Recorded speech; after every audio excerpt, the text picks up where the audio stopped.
Welcome to the unique classes. आज का हमारा जो टॉपिक है वो है सर्वनाम। आज हम आपको हिंदी पढ़ा रहे हैं। हमने आपको पिछले जब हिंदी पढ़ाई थी तो हमने आपको संज्ञा पढ़ाई थी, आज हम लेकिन आपको सर्वनाम पढ़ाएंगे। गैस मैंने आपसे कहा था कि हिंदी और इंग्लिश सेम होती, बिल्कुल सही होती है। जैसे कि आप संज्ञा को ही ले लें, संज्ञा और नाउन को उठाए इंग्लिश से तो बिल्कुल सेम मिलेगा। अब प्रोनाउन और सर्वनाम को ही प्रोनाउन बोलते हैं। अब आप देखिएगा इसमें मैं आपको क्या बताता हूँ। लिखा है संज्ञा के स्थान पर प्रयुक्त होने वाले शब्द सर्वनाम कहलाते हैं, जैसे मैं, हम, तुम, आप, वह, आदि। अब देखना संज्ञा के स्थान पर राम कानपुर जाता है। आप देख रहे हैं राम पर्टिकुलर नाम है, राम एक विशेष नाम है। मैं आपको संज्ञा पढ़ा चुका हूँ, विशेष नाम है तो राम यहाँ पर संज्ञा का काम कर रहा है। अब इसकी जगह मैंने ये कह दिया राम कानपुर जाता है। मैं आपसे कह रहा हूँ राम कानपुर जाता है। अब अगर राम आपके सामने खड़ा है, राम आपके सामने खड़ा है, अगर मैं आपसे ये कह रहा हूँ कि वह कानपुर जाता, तो ये भी गलत सेंटेंस नहीं होगा। मतलब मैंने संज्ञा की जगह सर्वनाम वह का यूज कर दिया, तो ये संज्ञा के स्थान पर हमारा जो वह है ये मैंने प्रयुक्त कर दिया।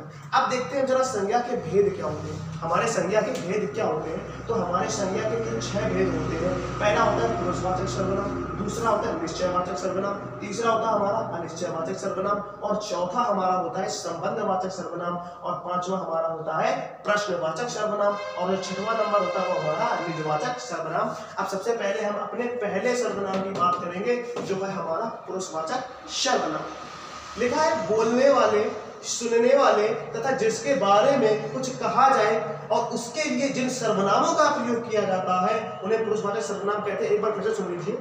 बोलने वाले, सुनने वाले तथा जिसके बारे में कुछ कहा जाए और उनके लिए जिन सर्वनामों का प्रयोग किया जाता है उसे हम पुरुषवाचक सर्वनाम कहते हैं। गाइस पुरुषवाचक सर्वनाम 3 प्रकार के होते हैं। नंबर का उत्तम पुरुष, नंबर का मध्यम पुरुष, नंबर का अन्य पुरुष। अच्छा आपको इंग्लिश में अगर याद हो तो first person, second person, third person जो होता है, फर्स्ट पर्सन में आई आता है, सेकंड पर्सन में यू आता है, थर्ड पर्सन में ही, सी, इट, ये सब आते हैं या नहीं आते? सेम वही है यहाँ पे। आप देख लीजिए first person, second person, third person, I, you, he, she, it सब आ रहा है यहाँ पे। आ रहा है कि नहीं आ रहा? सब आ रहा है। तो ये हमारे उत्तम पुरुष होते हैं। उत्तम पुरुष का यूज जब वक्ता, जब लेखक कुछ कहता है, अपने लिए कुछ कहता है, जैसे मैं, जब लेखक कुछ कह रहा है, अपनी कहानी लिख रहा है, लेकिन तो उसने भाई अपने लिए मैं का यूज करेगा ना, मैं का यूज करेगा तो उसने मैं, मेरा, मुझे, ये हमारे उत्तम पुरुष के उदाहरण होते हैं। मध्यम पुरुष जो श्रोता यानी सुनने वाला होता है, तो उसके लिए यूज करते हैं तुम, तुम्हें, तुम्हारा, आप। ये संज्ञा के स्थान पर यूज होते हैं। जैसे लिखा अन्य पुरुषवाचक, जैसे उसे, उसको, वह, वे, उनका। तो ये हो गई हमारी पुरुषवाचक सर्वनाम की बात। दूसरा है निश्चयवाचक सर्वनाम। निश्चयवाचक सर्वनाम की अच्छा क्या होता है देखते हैं। कह रहे जो सर्वनाम किसी निश्चित व्यक्ति या वस्तु की ओर संकेत करें वे निश्चयवाचक सर्वनाम कहते हैं। एक बार फिर से देखिए कि जो सर्वनाम किसी निश्चित व्यक्ति या वस्तु की ओर संकेत करे वे निश्चयवाचक सर्वनाम होते हैं। निश्चयवाचक सर्वनाम हमारे 2 प्रकार के होते हैं। नंबर का होता है निकटवर्ती, नंबर खा होता है दूरवर्ती। अब निकटवर्ती में क्या होता है? निकटवर्ती में ये होता है कि जब किसी पास की व्यक्ति या वस्तु की ओर संकेत किया जाए, जब किसी निकट, पास या निकट के व्यक्ति या वस्तु की ओर संकेत किया जाए तब हम यह या ये का प्रयोग करेंगे। दूरवर्ती में क्या होता है? जब किसी दूर के व्यक्ति या वस्तु की ओर संकेत किया जाए तब हम वह या वे का प्रयोग करेंगे। सेंटेंस समझते हैं। जैसे कह दिया यह मेरी पुस्तक है। अब मैंने यहाँ निकटवर्ती निश्चयवाचक सर्वनाम का यूज किया है, निकटवर्ती निश्चयवाचक सर्वनाम का यूज किया, क्योंकि जैसे मेरे सामने ये किताब रखी है और बगल में मेरे शर्मा जी खड़े हैं और शर्मा जी से मैंने ये कह दिया कि ये मेरी किताब है, तो पास की ही तो है वो किताब, बड़ी पास की, निकट की बात हो रही ना कि ये मेरी किताब है। तो यहाँ पे ये जो है ये हमारा निश्चयवाचक सर्वनाम है। कौन सा सर्वनाम है? निकटवर्ती निश्चयवाचक सर्वनाम है। दूसरा दिया है वह व्यक्ति मेरा भाई है। ये भी हमारा सर्वनाम है, लेकिन यह दूरवर्ती निश्चयवाचक सर्वनाम है। क्यों? क्योंकि वह व्यक्ति, मैंने कह दिया वह व्यक्ति, मान लो फोटो लगी है, वहां पे फोटो लगी है, मैं और मेरा मित्र खड़ा है मेरे पास, मैं उसको दूर से कह रहा हूँ देखो वो जो फोटो लगी है ना, या बहुत दूर जा रहा मेरा मित्र, वह देखो जो मेरा मित्र जा रहा है ना वह मेरा भाई है। वह व्यक्ति मेरा भाई अपने मित्र से कहा कि वह जो दूर लड़का जा रहा है वह मेरा भाई है। तो यहाँ दूर की बात हो गई ना, दूरवर्ती निश्चयवाचक सर्वनाम। तो यहाँ पे कौन सा सर्वनाम है? दूरवर्ती निश्चयवाचक सर्वनाम की वह व्यक्ति मेरा भाई है। और किसी निश्चित की बात हो रही है कि नहीं, ये पूरा निश्चय हो गया कि वह मेरा भाई है, पूरा निश्चित, इसीलिए इसका नाम है निश्चयवाचक सर्वनाम, क्योंकि ये पूरा निश्चित कर दिया गया कि नहीं वह मेरा भाई है। यह पहले वाले में भी ये निश्चय कर दिया गया कि नहीं यही मेरी किताब है, यह मेरी किताब है। अब तीसरा लिखा है यह शर्मा जी का घर है, यह शर्मा जी का घर है। अब यह देखो, मान लो हम और आप गली से जा रहे गुजर रहे हैं, अचानक से एक घर दिखा जिस घर में हम पहले जा चुके हैं। अब मेरा मित्र नहीं गया था उस घर में, मेरा मित्र उस घर में नहीं गया, लेकिन मैंने अपने मित्र से कहा ये घरों पहचाना, नहीं पहचाना, उसने कहा नहीं पहचाना, अरे ये अपने शर्मा जी का मकान है, ये अपने शर्मा जी का मकान है। तो शर्मा जी का जो मकान है भाई, पास से गुजरोगे तभी तो कहोगे कि ये अपने शर्मा जी का मकान है, कि नहीं दूसरे मोहल्ले से ही कह दो कि ये हमारे शर्मा जी का मकान, नहीं पास से गुजरे, इसीलिए यहाँ पे यह का यूज हुआ और ये पूरी कन्फर्म बात बता दी गई, पूरा निश्चय कर दिया गया कि नहीं ये शर्मा जी का ही मकान है, ये वर्मा जी का मकान नहीं है, ये शर्मा जी का ही मकान है। तो ये कौन सा हमारा हो गया, यह हो गया हमारा निकटवर्ती निश्चयवाचक सर्वनाम। तीसरा है हमारा अनिश्चयवाचक सर्वनाम। पहले वाला था निश्चयवाचक, उसमें निश्चय की बात होती थी, इसमें अनिश्चय की बात होगी। जो सर्वनाम किसी अनिश्चित व्यक्ति, वस्तु अथवा पदार्थ के लिए प्रयुक्त हो, एक बार फिर से सुने, जो सर्वनाम किसी अनिश्चित व्यक्ति, वस्तु अथवा पदार्थ के लिए प्रयुक्त हो उन्हें अनिश्चयवाचक सर्वनाम कहा जाता है। जैसे कोई, किसी, कुछ आदि, कोई, किसी, कुछ आदि। ध्यान से देखिएगा। अब एक चीज मैं आपको बता दूं, कंफर्म कर दूं कि प्राणियों के लिए किसी कॉमा कोई का प्रयोग किया जाता है, पदार्थों के लिए कुछ का प्रयोग किया जाता है।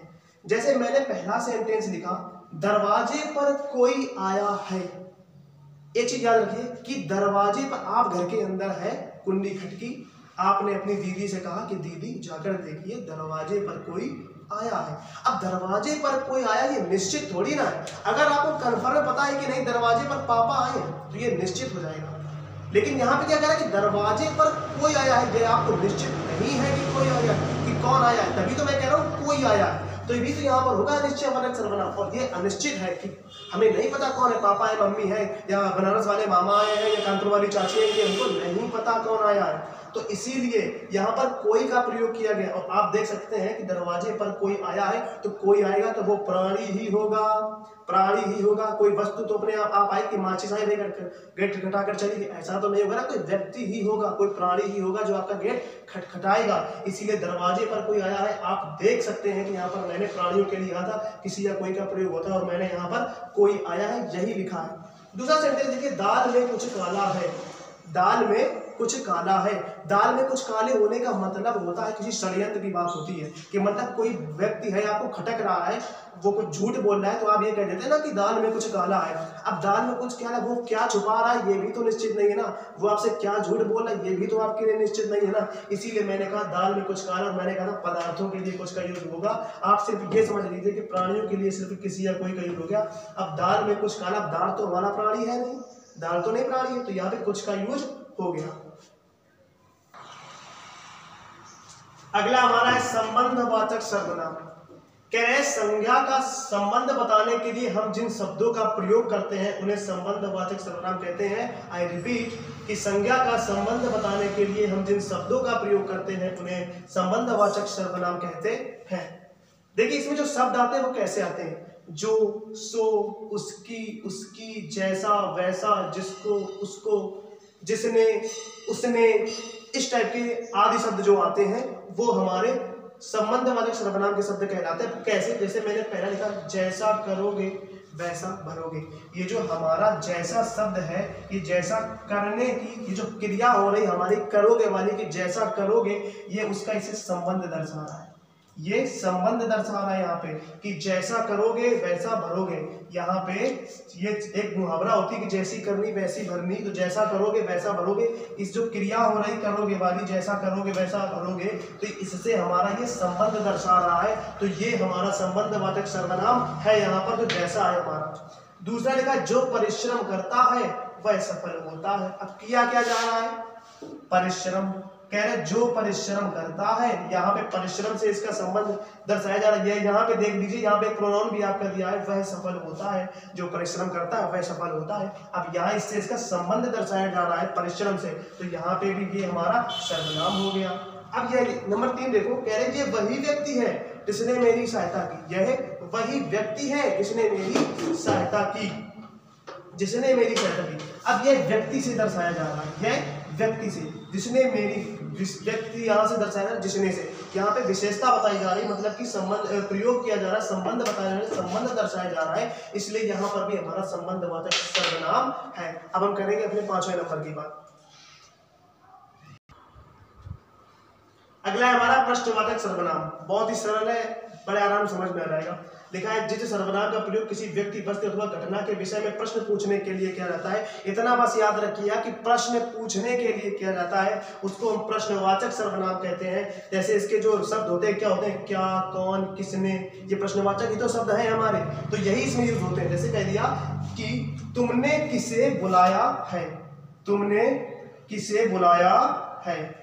अब यहाँ पे लिख दिया तुमने किसे बुलाया, तो ये हमारा प्रश्नवाचक शब्द आ गया ना, यहाँ पे प्रश्नवाचक शब्द आ गया, तो ये हमारा प्रश्नवाचक सर्वनाम हो गया। भिखारी को क्या चाहिए, अब क्या चाहिए, ये प्रश्नवाचक शब्द आ गया, तो यहाँ भी हमारा प्रश्नवाचक सर्वनाम हो गया। आज घर पर कौन आया था, तो ये भी हमारा प्रश्नवाचक शब्द हो गया, क्योंकि प्रश्न पूछने का काम हो रहा है कि आज घर पर कौन आया था, तो ये सारे हमारे क्या हो गए, प्रश्नवाचक सर्वनाम।